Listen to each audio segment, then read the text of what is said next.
3 days after police found her fiancé wandering the woods, alone, barefoot, and unable to explain how he'd gotten there, they made a discovery that would fracture everything they thought they understood about the human mind, and what lurks in the quiet spaces between its shadows. It began with a house, a perfectly ordinary house, the kind you've walked past 1,000 times without a second thought. White siding, trimmed hedges, a porch light that flickered in the wind like a tired heartbeat. A home that belonged to Lena Ward and Evan Hale, two people who, from the outside, appeared to be the kind of couple neighbors called picture perfect, and friends described as inseparable. But perfection has a way of hiding rot. And this house was hiding more than anyone was prepared to confront. When investigators stepped inside, they expected to find evidence of a domestic dispute, maybe signs of an argument that escalated. What they found instead was silence. Not the ordinary silence of an empty home. No, this was the kind of silence that feels aware, as though the air itself is holding its breath, waiting for someone to make the wrong move. At first, nothing seemed unusual. No forced entry, no signs of struggle, no overturned furniture. Just the quiet hum of appliances and the faint smell of lavender, Lena's favorite scent. Her shoes sat neatly by the door. Her jacket hung from its usual hook. Everything said, she should still be here. But she wasn't. Evan claimed he didn't remember the last 48 hours. He couldn't explain the mud on his clothes, the scratches on his arms, or why he kept glancing at the walls, as though he expected them to whisper something back to him. And then came the discovery. Behind a bookshelf, one the Wards, realtors swore had never been mentioned in the property's original plans. Detectives found a narrow seam, a nearly invisible line etched into the wall, as if someone had once pushed the shelf aside in a hurry and never bothered hiding the trace of their panic. When the team forced it open, they found a small wooden door, sealed from the inside. It took 3 officers to break it. What lay behind it was not a room, not in the normal sense. It was a cavity. Dark, cramped, carved into the house like a secret beneath the skin. Inside were objects investigators could immediately identify. A mattress, stained with months of age, an old microphone connected to a dusty recorder, and tapes, dozens of them. Each labeled by hand, each bearing one name, Lena. This discovery alone would have been enough to freeze the blood of even seasoned officers. But it wasn't the worst of it, not by far. Because when they played the first tape, they heard her. They heard Lena, her breath trembling, her voice shaking, her words nearly smothered by the creaks of the house surrounding her. But they heard something else too. Something behind her voice. A second presence. A whisper so faint the audio team later described it as a shadow made of sound. A whisper that did not match Evan or any other human voice. And yet, it responded to her. The recording suggested one horrifying truth. Lena never truly left that house. Not the way Evan claimed she had, not the way anyone expected. And what those tapes captured, what moved just beneath the floorboards, what seemed to breathe in the darkness where no living thing should have been, shouldn't have been possible. This is the investigation that followed, the unraveling of a love story that twisted into something predatory, obsessive, and unspeakably dark. A case where the lines between human cruelty and something else entirely became dangerously blurred. You are about to hear the story the police tried to seal away. A story built from interviews, recovered audio, hidden journals, and the final recordings made inside the room no one should have discovered. A story of control, of possession, of a lover who refused to let go, even after death. A story that leads us back to one question: what really happened beneath the floorboards? Stay close. Listen carefully. Because once you hear what Lena captured on those tapes, you may begin to understand why investigators still refuse to enter that house alone. To understand what happened inside the Ward Hale residence, we have to begin long before the tapes, long before the hidden room, long before the last night anyone saw Lena Ward alive. Because what makes this case so unsettling is how normal, how painfully ordinary it all seemed at first. Lena Ward and Evan Hale were the kind of couple people pointed to when they wanted hope.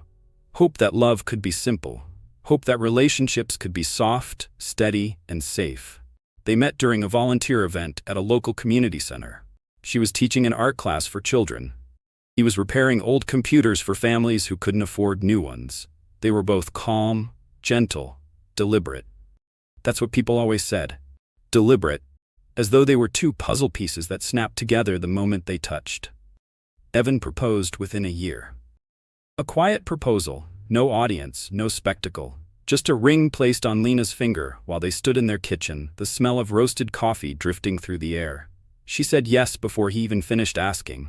Their lives merged seamlessly, her soft-spoken warmth, his focused, quiet intensity. No one saw anything wrong. No one wanted to. But the cracks were there. Small, hairline fractures you'd only notice if you were close enough, and Lena never let anyone that close. Not really. Her friends would later tell detectives that Lena had a way of hesitating whenever Evan's name came up. Not fear. Not dread. Something else. Something they described as a pulling inward, like she was carefully folding a part of herself away whenever he entered a room. And Evan? Evan noticed everything. He kept track of her schedule with almost clinical precision. He picked her up from work even when she asked him not to. He accompanied her to errands she could have done alone. If she changed plans, if she deviated, even slightly, Evan always seemed to be standing there, waiting, insisting he just happened to be nearby. At first it was sweet, then it was strange, and eventually it was suffocating. But the real shift began 6 months before the wedding. Small things at first. Lena stopped painting. She stopped attending weekend outings with her closest friends, stopped answering calls after dark. Her diary, the one investigators later used as a timeline, became erratic. Pages full of anxious, restless writing. Ink pressed too hard into paper. Sentences abruptly cut off. The last full entry before her disappearance read, "Something's not right with him lately. He stays awake at night, listening to the floorboards. He keeps saying he hears things moving. He won't tell me what. Maybe I'm the one imagining things now." But diaries can only whisper so much. The recordings, the ones found in the hidden room, spoke far louder. In the earliest tapes, Lena's voice is calm. She's talking to Evan, reassuring him. Soft words. Questions like, "Did you hear it again? And it's just the pipes, love. Old houses make noises." But in later recordings, taken weeks before she vanished, her tone changes. Her breathing becomes shallow. Her words clipped. Her voice cracks whenever something creaks, no matter how faint. You can hear her shifting on the mattress, trying to find distance from something that isn't visible on the tape. And behind her voice, there's the floor. Always the floor. Creaking, settling, shifting, as though someone or something was beneath it. Investigators would later describe these sounds as non-human movement patterns. Rhythms that didn't match footsteps or natural settling. Rhythms too irregular and too intentional. But the recordings were only one piece of the puzzle. The most damning timeline in this case is what happened 48 hours before the wedding. On that morning, Lena's car was still in the driveway. Her phone was on her bedside table. Her wallet left untouched. Nothing suggested she'd left the house willingly. But Evan insisted, repeatedly, that she hadn't left at all. He told officers, "She's still here. She wouldn't leave me. Not now." It wasn't a plea. It wasn't shock. It was certainty. A certainty that chilled detectives to their core. Especially because by then, every logical sign pointed to the opposite. A fiancé claiming the missing bride-to-be was still inside the house, even as officers stood in the doorway, staring into an empty home. That was only the beginning. Because as investigators moved deeper into the house, as flashlights cut through dark corners untouched by daylight, as Lena's name echoed softly through rooms that seemed to hold their breath, they found a basement door. A door no one knew existed. A door the realtor never disclosed. A door concealed behind stacked boxes and years of dust. A door with deep gouges in the wood, as though someone had clawed at it in panic or desperation. A door with a lock on the inside. And when officers forced it open, everything that followed spiraled into a nightmare no amount of training could have prepared them for. And then investigators found the basement door, locked from the inside. To piece together the final days before Lena Ward vanished, investigators reconstructed what they now call the last normal night, though nothing about it was truly normal, not in hindsight. Every minute of that evening would later be examined, dissected, rewound, and replayed, as though the truth might reveal itself if viewed from the right angle. It began just before sunset. The sky was fading into that muted blue where the world feels quieter, softer, the kind of hour where secrets feel more comfortable revealing themselves. Lena returned home from work at 6:17 p.m.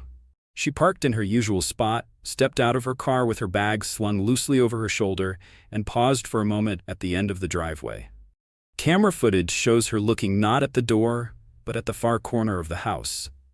A place with no windows, no lights, nothing but an exterior wall and the shadow of an overgrown shrub.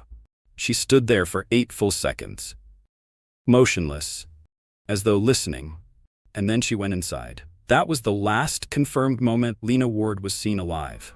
Inside the house, things began to unravel quietly, almost politely, like a nightmare trying not to wake anyone. Her final text messages, later pulled from her phone, were subtle but uneasy. At 7:04 p.m., she wrote to a close friend, "I think he's listening again." 2 minutes later, the floorboards. No explanation, no clarity, just those 2 fragments, as if the rest of the thought was too heavy to type. Her friend responded, asking if she was safe, but Lena never replied. The message remained unopened. Across the street, a neighbor later reported hearing muffled arguing. Nothing aggressive, just raised voices, indistinct through walls and distance. The sound of a woman pacing, the creak of wood under restless footsteps, and a man's voice responding low, firm, difficult to interpret. But the neighbor remembered one moment clearly. A sudden thud, like something falling, or someone being forced to stop moving. The neighbor assumed it was nothing. People drop things, people argue. Life inside a home is rarely quiet. But in this case, silence didn't mean peace. Silence meant something was dissolving. At 8:55 p.m., the exterior CCTV captured Lena walking outside. She appeared alone. Her posture was rigid, her shoulders tense, her hands clenched as if trying to hold something fragile together. She moved toward the sidewalk, hesitated, and then walked away from the house. She didn't look back. That moment became the cornerstone of the initial theory. Lena had left of her own will, seeking space, maybe trying to escape tension. It was neat. It was simple. But it wasn't true. Because 8 minutes after she left, the camera captured something else. Evan stepping out onto the porch. He didn't call after her. He didn't follow. He simply stood there, leaning against the post, staring down the street as though he knew exactly where she had gone and exactly where she would end up. When officers later asked him to recount the night, he repeated the same line with the kind of flat certainty that unsettles trained investigators. She went for a walk to clear her head. But that statement didn't match the timeline. It didn't match the distance Lena traveled. It didn't match the direction she walked. And it didn't explain why she never returned. And yet, according to Evan, she did return. Not later that evening, not early the next morning, but right after she left, almost immediately, he claimed. His version was clean and unwavering. She walked back in, she told me she was fine, she went upstairs, she never left the house again. But the cameras outside showed no such return. Not that night. Not the next day. Not ever again. And inside the home, her footsteps didn't appear on the motion sensors. No lights were switched on. Her phone remained untouched on the bedside table. There was no trace supporting Evan's account. Detectives recognized the inconsistencies immediately. The hesitations in his speech, the overly rehearsed timeline, the way he kept glancing toward the floor, never directly at them, as though the boards beneath him mattered more than the questions being asked. But the most chilling inconsistency was the one detail he kept repeating, even when he wasn't being questioned. She came back. She didn't leave me. Not she was alive. Not she was safe. Only she didn't leave me. A statement more about himself than about her. A statement that felt less like truth and more like possession. Investigators suspected he was lying, suspected he was covering a crime, suspected the argument escalated into something irreversible. But they were wrong.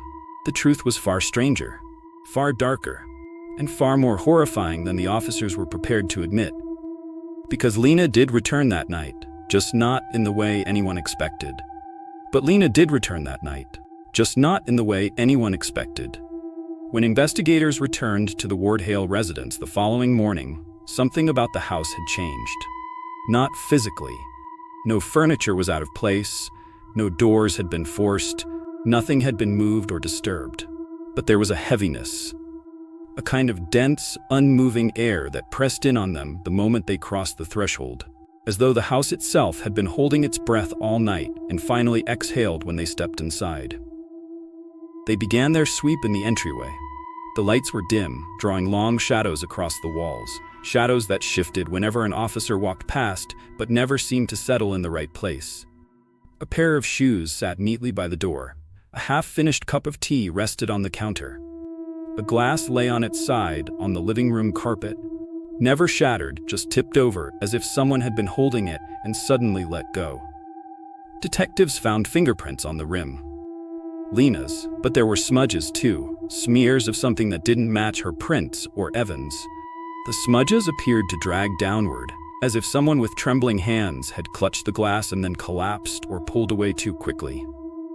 They moved deeper into the home. The hallway was narrow, lined with framed photographs of the couple. Smiling, embracing, posed in front of places that suddenly felt dishonest.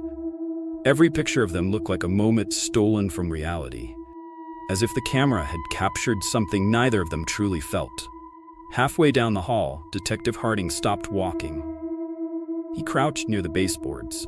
Something had caught his eye.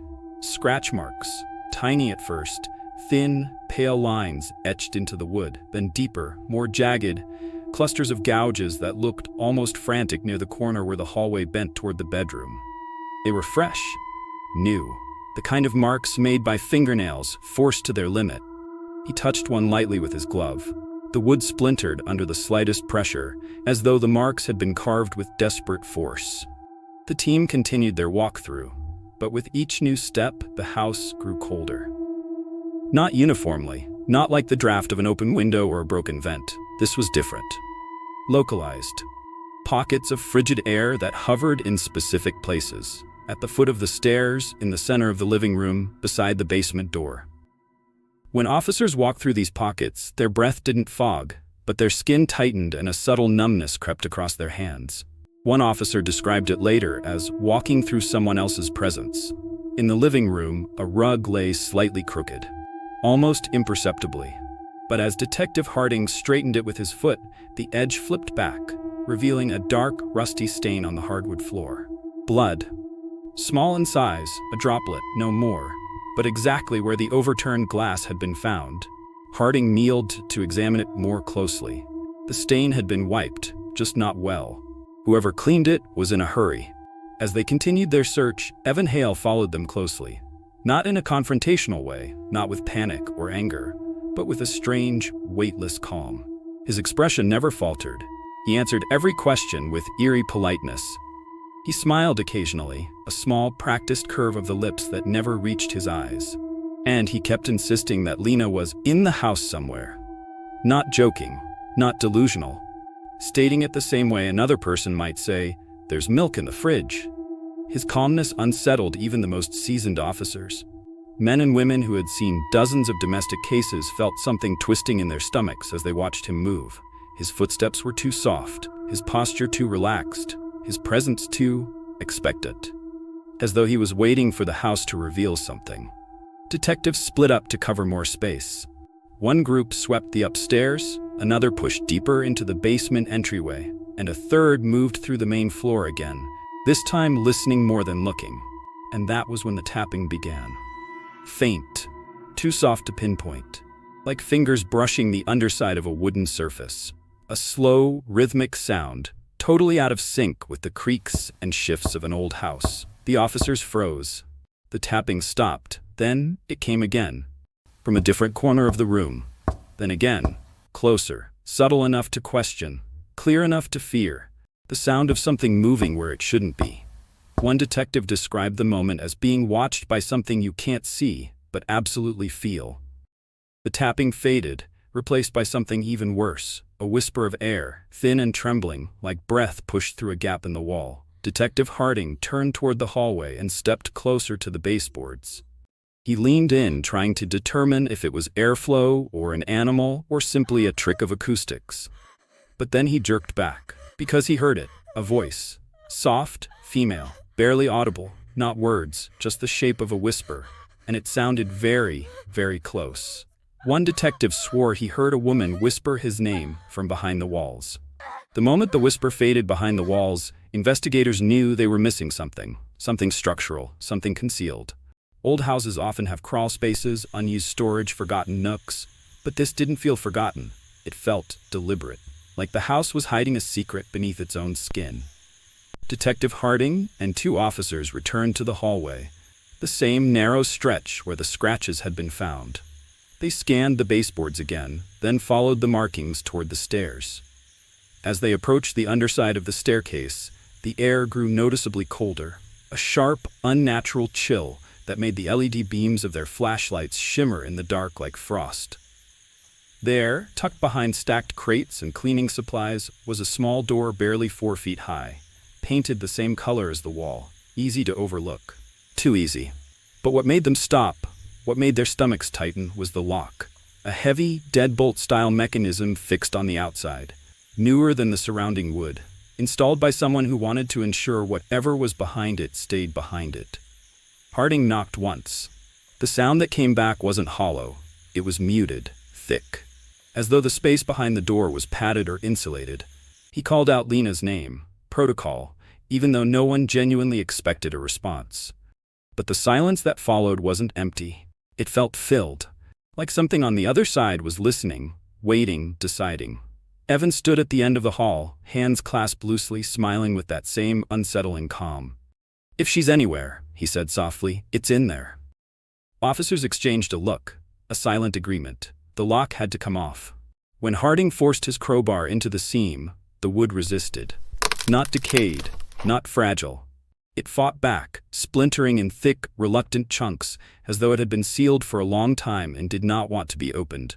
The final crack of the door echoed sharply through the hallway. Dust rose. A rush of cold air spilled outward, so sharp and sudden that one officer's eyes watered involuntarily. And then, the flashlight beams slid into the dark space beneath the stairs. They stopped breathing. The hidden room was barely 6 feet long, low-ceilinged, cramped, claustrophobic, but it was unmistakably lived in. A stained mattress lay in the center, its fabric worn thin by friction and weight. Beside it, bolted to the wall, was a microphone stand, angled downward like someone had been forced to speak into it while lying down. A camera tripod faced the mattress, lens cracked, battery corroded. But its position made its purpose clear. Someone had been recording. Chains hung from metal anchors drilled deep into the wall. 2 for wrists, 2 for ankles. The metal was darkened, scratched in overlapping patterns that suggested struggling. Repeated, desperate struggling. The kind that leaves marks on both the restraints and the person trapped within them. But the worst discovery was neatly stacked beside the mattress. A row of slim, black recording tapes, each labeled in the same handwriting, the same thin marker strokes, the same meticulous care. Lena, Session 1, Lena, Session 2, all the way to Session 12. 12 sessions, 12 dates, 12 attempts to capture her voice. Detective Harding's hands trembled slightly as he lifted the first tape. The label was smudged at the edge, as if someone's thumb had pressed into the ink while their hand was shaking. The contents of these tapes would later become the darkest element of the investigation. Not because of what Lena said, but because of what she wasn't alone in saying. In Session 1, Lena's voice was quiet, controlled, trying to reason, trying to calm someone, or something. In Session 3, her breathing quickened. A rising panic, as though she could sense something in the room that wasn't visible. By Session 5, she was no longer speaking calmly. Her voice cracked, faltered, broke entirely at points, as though she'd seen something in the shadows of that small room that she couldn't understand. And in Session 6, there was a second voice. Low, breathy, uneven, not quite intelligible, not quite human, a whisper more than a tone. When investigators played it back multiple times, some of them believed it was Evan, others weren't so sure. The pitch didn't match, the cadence didn't match. It was too soft, too irregular, as if spoken from a mouth pressed close to the microphone but never captured by the microphone's full range.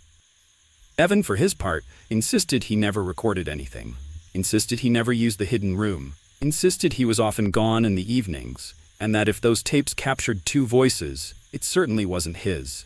He denied everything with a chilling serenity that made even his denials feel rehearsed. But none of this compared to what investigators heard on Session 7. Because Session 7 didn't end quietly. It didn't taper off. It didn't stop abruptly like earlier recordings. It ended with Lena screaming. Not a startled cry, not a reaction to pain, but a name. A name investigators could not identify.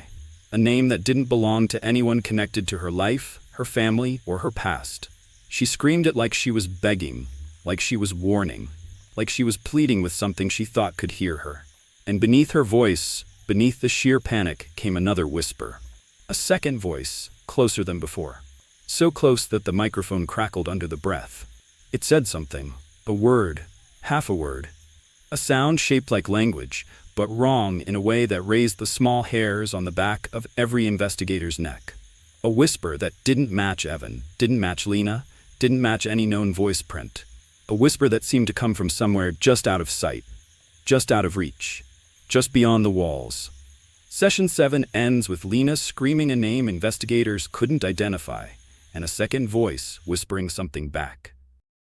To understand why the hidden room existed, why the tapes existed, why Lena's life had twisted into something dark and inescapable, investigators had to look beyond the physical evidence and into Evan Hale himself. Until this point, Evan had seemed like a quiet, meticulous man with an almost delicate demeanor. Soft-spoken, patient, attentive to details that most people overlooked. But the deeper investigators dug into his past, the more they realized his attention wasn't kindness. It was surveillance. Evan's life contained patterns, painfully consistent patterns, stretching back years before he met Lena Ward. He had lived in 3 different cities in 6 years. In each one, he'd had a brief relationship, and in each case, the relationship ended abruptly. Not because of breakups, not because of mutual decisions, but because the women involved moved away unexpectedly, quit jobs without notice, cut off everyone they knew before disappearing from Evan's life entirely. When detectives reached out to one of them, a woman who initially refused to speak, they learned that Evan's gentle attentiveness had taken on a more unsettling form. He monitored her routine. He tracked her phone location through shared apps. He knew when she left work, when she got home, who she spoke to, and how long she spent on each call. She moved to a new city overnight after finding Evan sitting in the dark outside her apartment at 3 a.m, claiming he felt something was wrong and needed to protect her. Another former partner had reported similar behavior, unfiled complaints, messages saved but never shown to police. She had ended things after discovering Evan had installed a small audio recorder inside the vent of her bed. She never pressed charges, she simply fled. Evan had a method, a pattern, a way of loving that wasn't love but possession. And when he met Lena, kind, patient, artistic, someone who saw the good in people by default, his pattern found its perfect host. As officers pieced together the timeline, they uncovered Lena's final secret. She had been planning to leave Evan. She had confided this to a close friend just 6 days before she vanished. She had written it in her diary, on a page investigators found sealed inside an envelope labeled backup plan. "He's not who I thought he was. I think I need to go. I'm scared he won't let me." Those words reshaped the investigation entirely. Police began to interpret the recordings, the scratch marks, the confinement, through a clearer, more horrifying lens. Evan's obsession had escalated. His need for control had reached its threshold. He had lost the ability to hold his grip gently.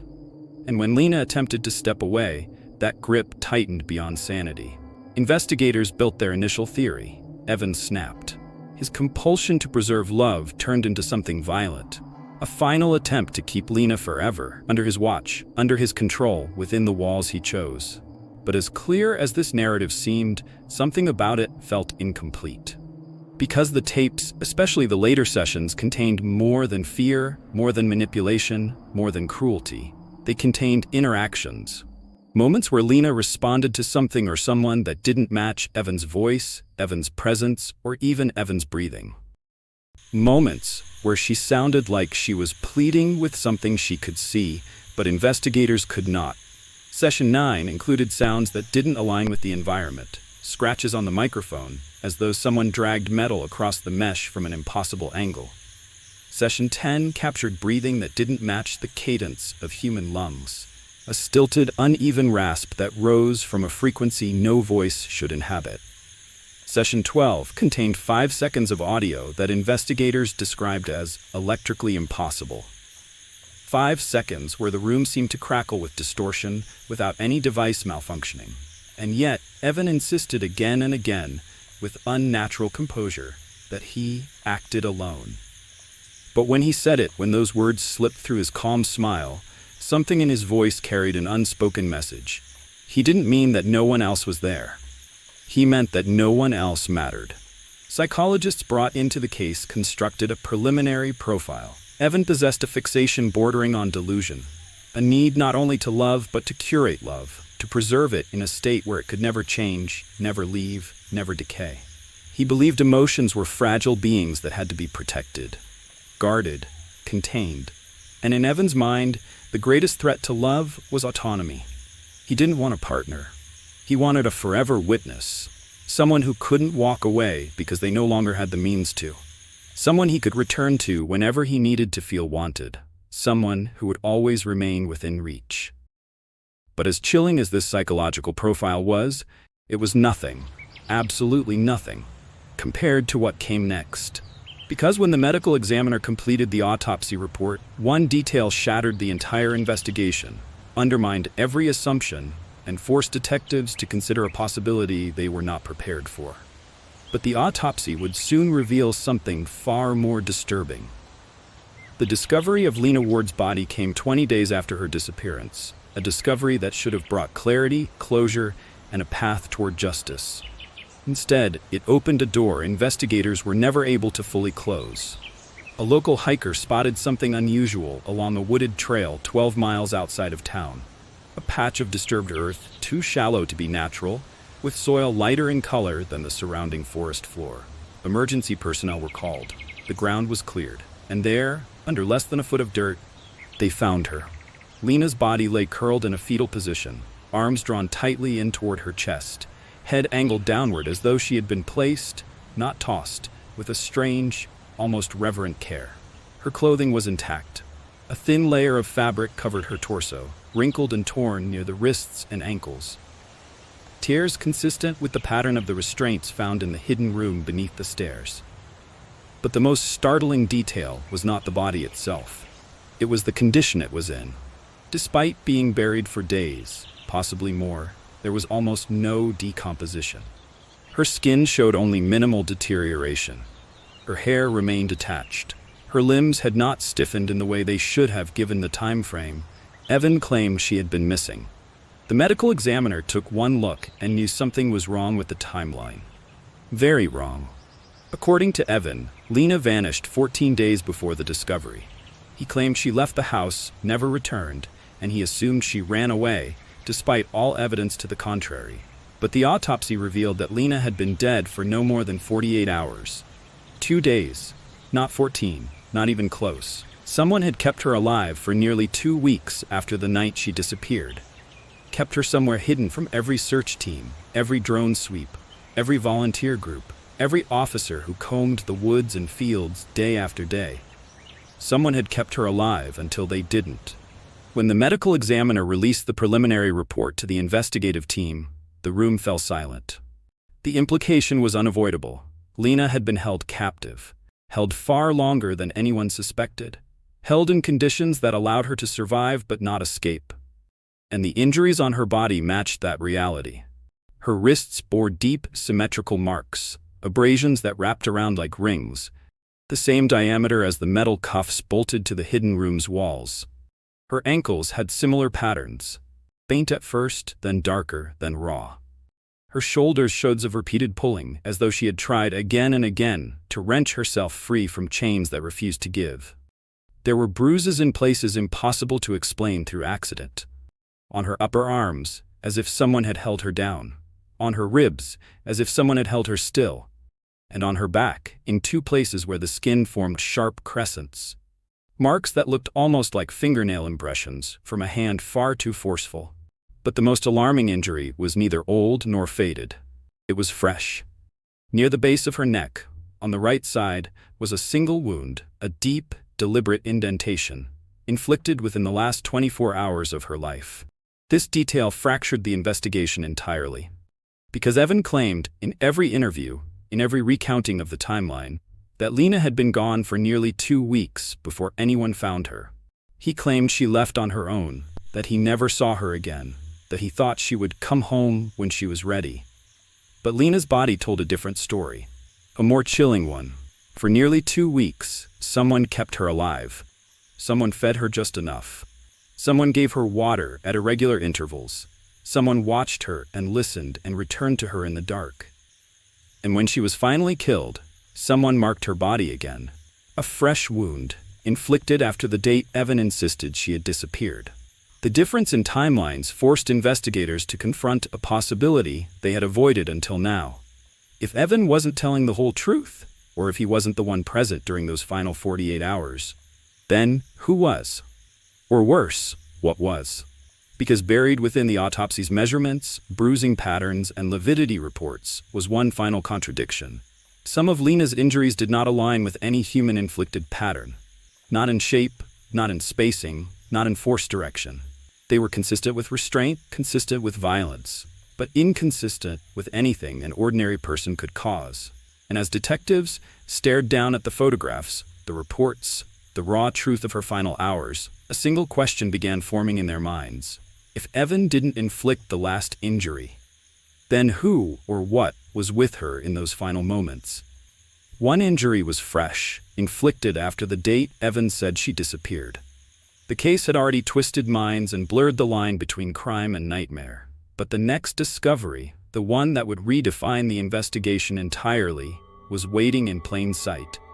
The timestamps on the hidden room recordings. Investigators had assumed the tapes were made where Lena vanished. That they were an archive of her last hours, captured while Evan was alone. They were wrong. A forensic audio team meticulously reviewed the metadata, frame by frame, second by second. And what they found made the hairs on every detective's neck stand straight. The recordings continued, days after Evan claimed Lena had left the house. 2 days, 48 hours, time during which Evan insisted she was nowhere to be found. Lena's voice, alive, frightened, pleading, filled the speakers of the lab room as the team played the tapes repeatedly. Her words were consistent, her tone real, not simulated, not coerced for some later manipulation. And then, in the grainy black and white footage captured by the hidden camera, something else appeared. A shadow. Not hers. A silhouette shifting behind her, too fluid, too deliberate to be a trick of the camera. Too human, yet unnervingly wrong. The team zoomed in, enhanced, stabilized. The figure lingered, just out of focus, watching, waiting, never touching, never speaking. But the whispering voice, the one that had haunted sessions 6 through 12, that voice did not match Evan Hale. Audio specialists compared every session to Evan's voice prints. Every syllable, every inflection, every breath. And the result was chilling. The whispers were not his, not even close. It was someone else, or something else, entirely. A presence within the house, recorded, captured, interacting with Lena, that Evan could neither explain nor justify. Detectives convened in silence, the weight of the realization pressing in. Evan had always been the suspect, the center of the investigation, the man whose obsession had seemed to explain everything. But now there were questions that couldn't be ignored. Did Evan have help? Had someone entered the house without detection? Or was the audio being faked, meticulously staged to confuse, to mislead, to make investigators question their own sense of reality? The answers were not simple. There were no CCTV records, no fingerprints beyond Evan and Lena, no signs of forced entry. Yet the recordings, their timestamps, their shadows, their impossible voices, told a story the physical evidence could not. And then the voice analysis report arrived. It was brief, clinical, incapable of false optimism. The whispering voice belonged to no known human, not in any database, not in any criminal profile, not in any voice library the authorities had ever used. The room fell silent as the investigators read the report. They froze. Because if the voice wasn't human, if the shadow wasn't accounted for, if the tapes had continued long after Evan's story should have ended, then everything they thought they knew about Lena's disappearance, everything they assumed about Evan, and everything they believed about the events leading up to her death was wrong. And the unspoken question lingered, heavy and suffocating. Was Lena's terror confined to human hands? Or had something else been observing, manipulating, and keeping her alive. Inside that house, under that staircase, while the world searched blindly outside, the voice analysis came back, and the results made the detectives freeze. The recordings were no longer simply evidence of a crime. They had become a puzzle, a riddle written in fear, trapped behind walls and microphones. Audio experts labored over the files for hours, frame by frame, waveform by waveform, searching for anomalies, seeking any explanation that made sense. What they found instead was impossible. The second voice, the whispering presence that had haunted sessions 6 through 12, contained no human signature. Not one measurable vocal fingerprint, not one tonal inflection that could be traced to a living speaker. It wasn't pitch-shifted, it wasn't slowed or sped up artificially, it wasn't even machine-generated. It simply existed. Cold, emotionless, unresponsive to Lena's pleas, unbound by human breath or rhythm. And then, Session 9 changed everything. In her trembling voice, barely audible over the low hum of the hidden room's microphone, Lena whispered words no one expected. "It's in the walls. It's always in the walls." The words were fleeting, almost lost in the static, but enough to make every investigator pause, because the audio captured something else too. Breathing. Not human breathing. Not Evan's breathing. Not even consistent with a living person. Slow, measured, almost deliberate. Inhumanly slow, like a clock ticking in the chest of a being whose lungs were not bound by natural limits. The hidden room had once felt like a prison. Now it felt like a trap.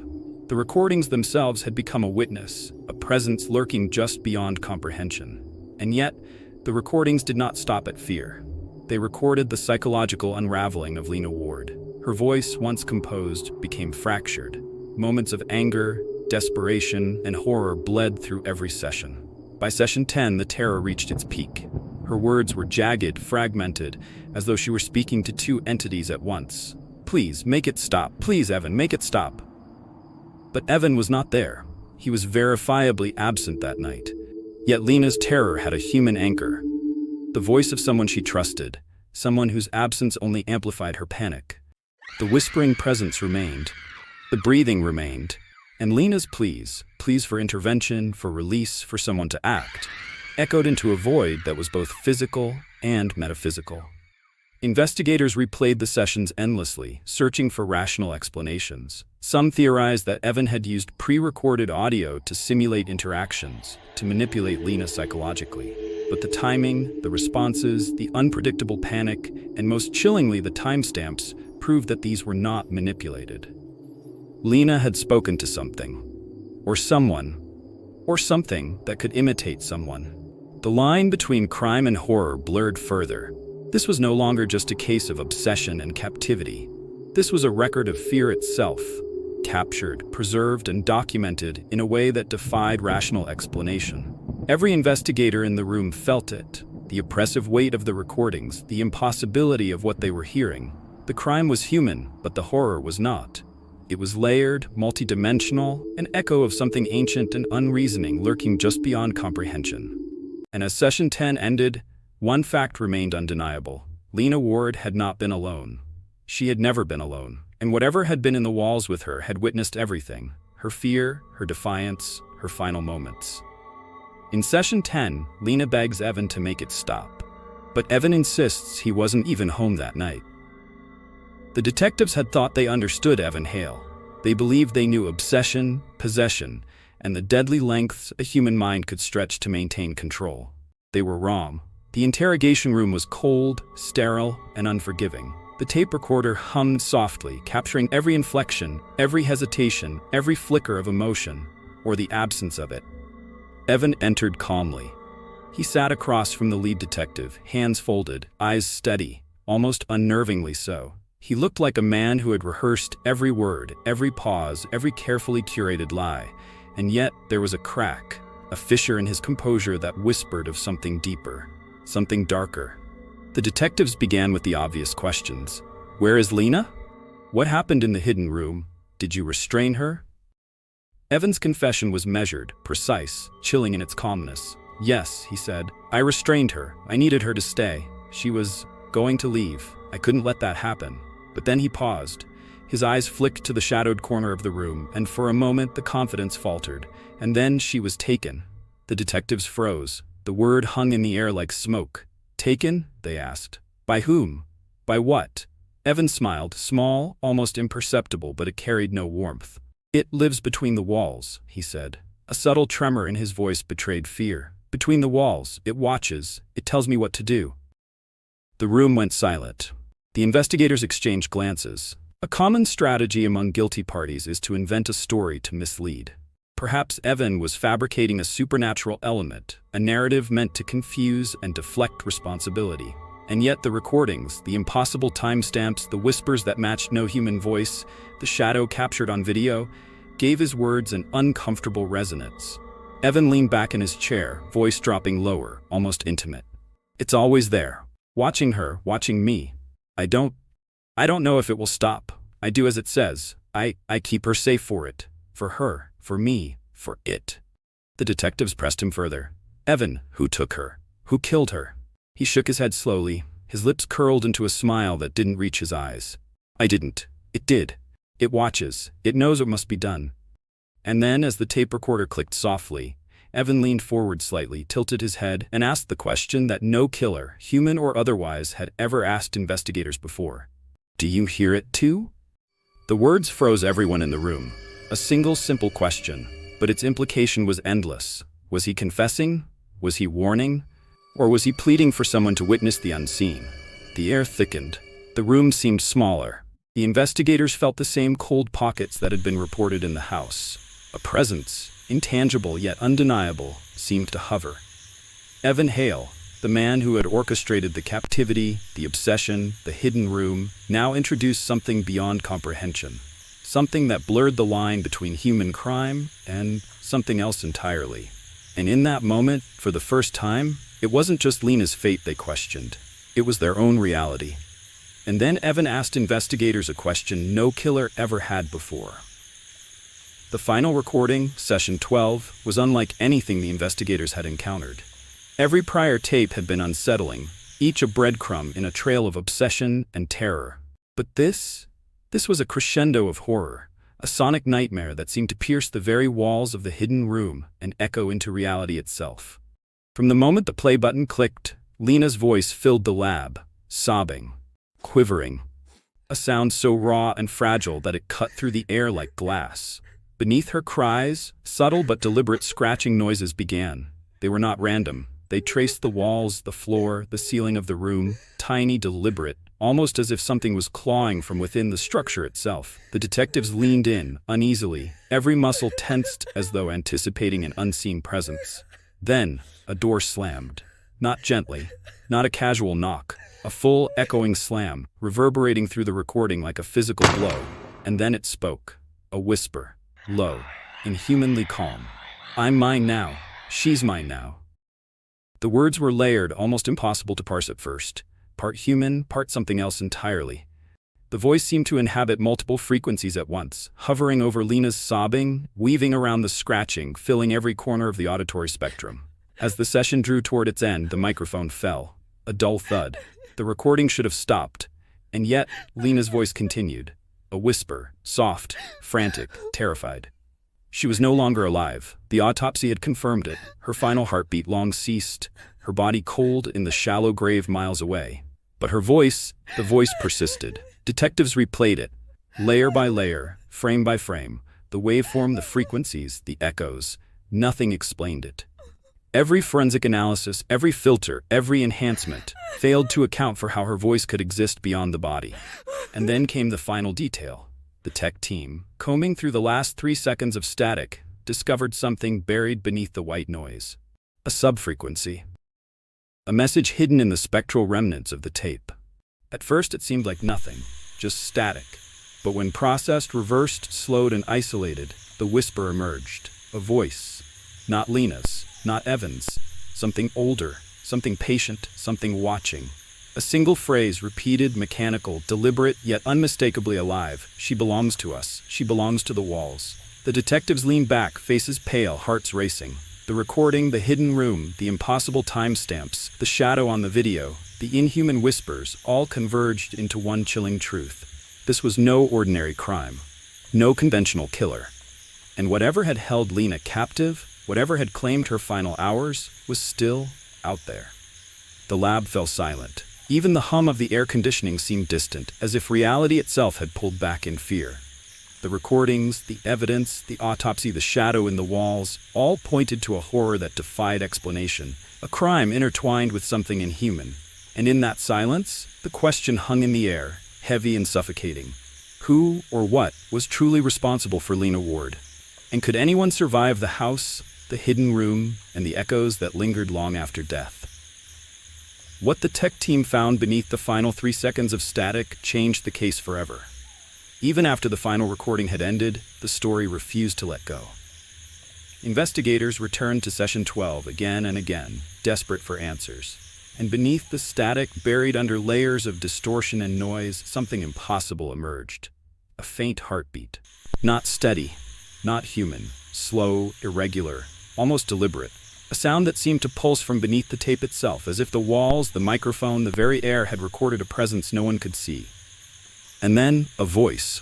It sounded like Lena, her timbre, her cadence, but warped, distorted, bending in ways a human vocal cord could never achieve. She, or something, was speaking through the recording. Still here, still here, still here. The repetition was obsessive, haunting. Each echo carved into the minds of those listening. A reminder that the house, the hidden room, and the horrors within were not confined to memory or evidence. They persisted. Days later, Evan Hale was found dead in his cell. No struggle. No signs of injury beyond what the guards reported. But the surveillance footage told a different story. It showed him, hour after hour, standing motionless in his cell, staring at the wall, whispering her name. Lena. Alone. Yet, not alone. The police, confronted with what they could neither explain nor contain, sealed the house. No one was permitted inside for long. For weeks, neighbors reported strange occurrences. Footsteps echoing in empty halls late at night. Shadows moving just beyond the periphery of vision. A door creaking open with no hand to touch it.